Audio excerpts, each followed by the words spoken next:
In Rocky Mount, North Carolina, former President Donald Trump urged voters to send him back to the White House. This election is a choice between whether we'll have 4 more years, think of this, 4 more years of gross incompetence. Continuing to sow doubt about the security of the election. I'm hearing all sorts of stories. We're not going to have the result by Tuesday night. We spend all this money on computers. If you go back to paper ballots, and it's watermarked, you know, paper is now very sophisticated, believe it or not. In fact, the vast majority, over 97% of votes cast in this election will be recorded on paper. The head official in charge of U.S. cybersecurity and infrastructure told the NewsHour recently. First, gotta remember, election infrastructure, the voting systems where Americans cast their ballots, not connected to the internet. So very difficult for somebody to hack into those voting machines. Secondly, over 97% paper ballots that voters can look at and verify themselves. Meanwhile, Vice President Kamala Harris made her case in North Carolina's capital of Raleigh. We have just 6 days left in one of the most consequential elections of our lifetime, and we have work to do. In Washington, D.C. last night, a crowd in the tens of thousands gathered to see Harris deliver her closing arguments on the White House Ellipse lawn, the same place Trump gave his infamous January 6th speech. We know who Donald Trump is. He is the person who stood at this very spot nearly 4 years ago and sent an armed mob to the United States Capitol to overturn the will of the people in a free and fair election. Harris painted Trump as a threat to democracy and vowed to represent all Americans.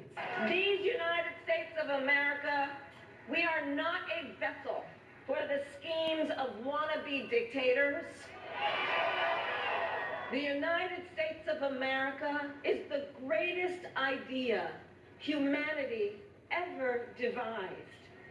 A nation big enough to encompass all our dreams, strong enough to withstand any fracture or fissure between us, and fearless enough to imagine a future of possibilities.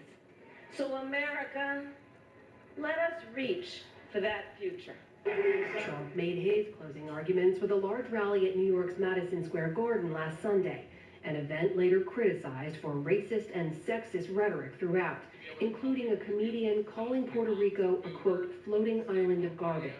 Trump responded to the criticism last night on Fox. They put a comedian in, which everybody does. You throw comedians in. You don't vet them and go crazy. It's nobody's fault.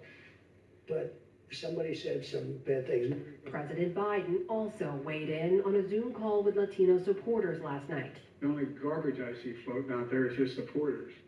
His demonization of Latinos is unconscionable, and it's un-American.